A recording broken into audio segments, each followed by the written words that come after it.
quick update on my time in Korea. They wanted to kind of reset my contract. You get a pay increase. Who's going to be my new co-teacher? The Busan Office of Education set our school up to have a English conversation teacher.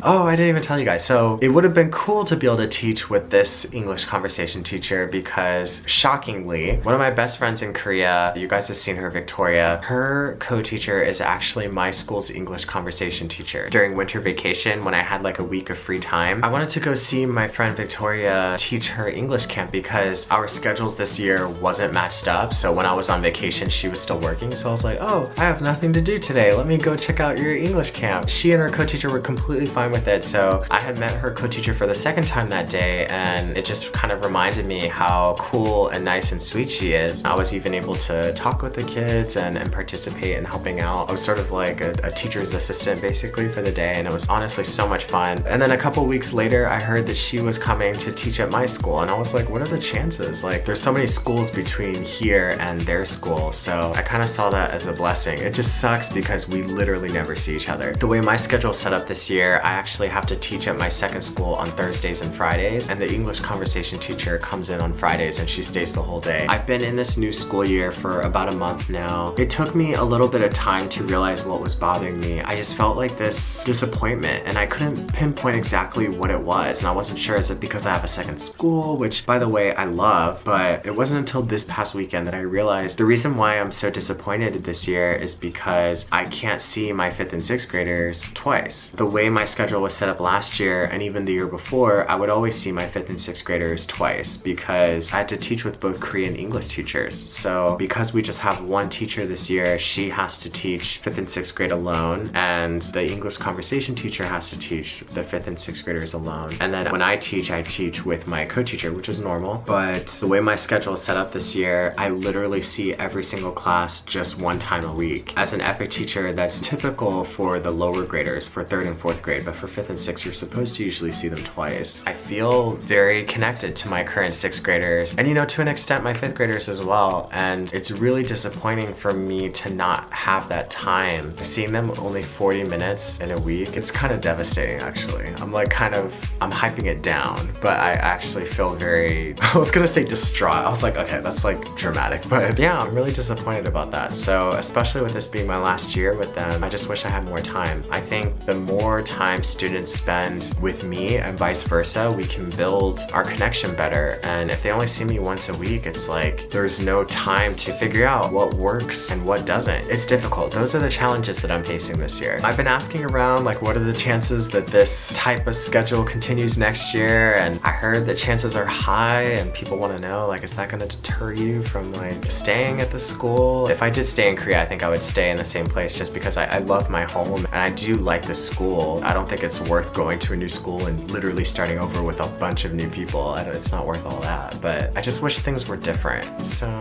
yeah, I'm reaching a point where I'm just kind of accepting what's happening, but there's still changes coming in. Like our reading program that I mentioned, it's still in the pending process. So when that kicks in, our classes are going to change even more because we have to dedicate that time to get the students to read. So also I heard, oh, this is insane, but I heard that my English camps are changing, and I love my English camps. Honestly, it's the biggest headache to plan for, and I hate planning for it, and it's like, oh my gosh, kill me. But once it gets started and I see the kids like getting into it, like it's the most fun. There's always a lesson, I'm teaching them something, there's always a movie, there's always some sort of game or activity. Because the reading program is trying to be implemented into the classes, it's now gonna sort of become an English reading camp, and it's like, ugh, I hate reading. It's just disappointing because I don't think it'll be as fun for the kids. If you guys have watched my EPIK stuff, like I'm not one to do a bunch of arts and crafts and stuff, but I feel like I'm gonna have to get creative because if we're literally just reading a book and it's my job to get them excited about it and interested in the storytelling process, then I'm gonna have to whip out the glue and get them making stuff.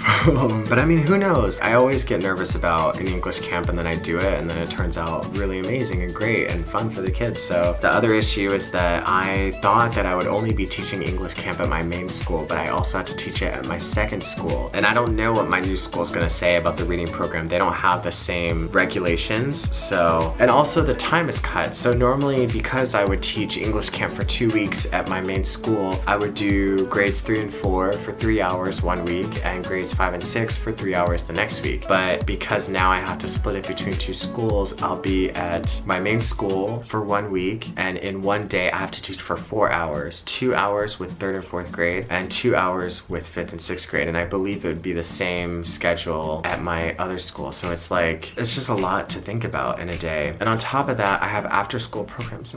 After school. I don't wanna. A lot of changes this year, and it's things that I wasn't even anticipating. So it just goes to show, as an EPIK teacher, it's completely your choice whether you stay or not, but an X amount of things can change about your experience. It's not always gonna be the same as the year that you just encountered. And even simple things that you don't even really consider, like the fact that both of my co-teachers are now gone and I have a new co-teacher. Her teaching style is different from my co-teachers last year. So the materials and the things that I used in my way of teaching is now being adapted to her way, and I think it's good because, you know, if anything, she's actually pushing me even more to be a better teacher. She works really hard. That's one thing that I would say is very different this year. My previous co-teachers, they've had experience teaching English classes, so I feel like they're more relaxed and just kind of mellow about teaching. My current co-teacher, she takes her job very seriously, and I actually really appreciate that, and I love the fact that she stays late. And I mean, I feel bad.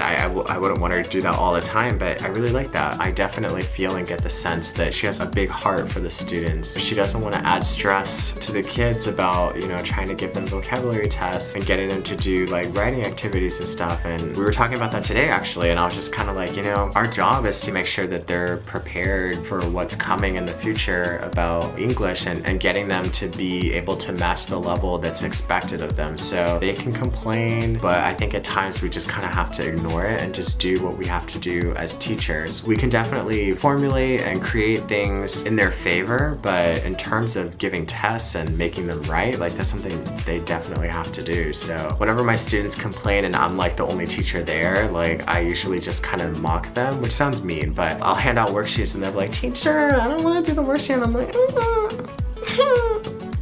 them seeing me like act like a little baby, it makes them laugh, and then they realize like, okay, like yeah, we're being dramatic. I just try to turn their complaints into humor, and usually it works. Yeah, so that's my EPIK update. This year is different from last year in so many ways, and I'm still trying to get used to all the changes. There's still changes coming, but I can honestly say I have been nothing but blessed and looked after, because things that just kind of worked out shouldn't have worked out the way that it did, and people are just so nice and sweet, and I'm meshing very well with all of my new co-teachers, including the ones at my new school. So yeah, I'm very happy about that. And if I stay another year, I pray it's the same way, but that's a conversation for later. So I mentioned several times that my previous co-teachers have left. So in the next video, it's a little weird, but we're actually gonna go back in time a little bit and sort of talk about that experience. That episode I actually filmed a while ago, I think like the weekend of my co-teacher's last days. And then following that video, you guys will get to hear about what my first day was like at my new school. I think that's about it. So if you guys like this video, please give it a thumbs up. Definitely be sure to subscribe. You can follow me on Twitter, Instagram, and Snapchat at Zuff678. Be yourself, love yourself, and I'll see you guys in the next video.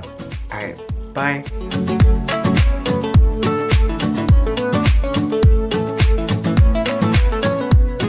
Her co-teacher is my English conversation teacher. Is my school's,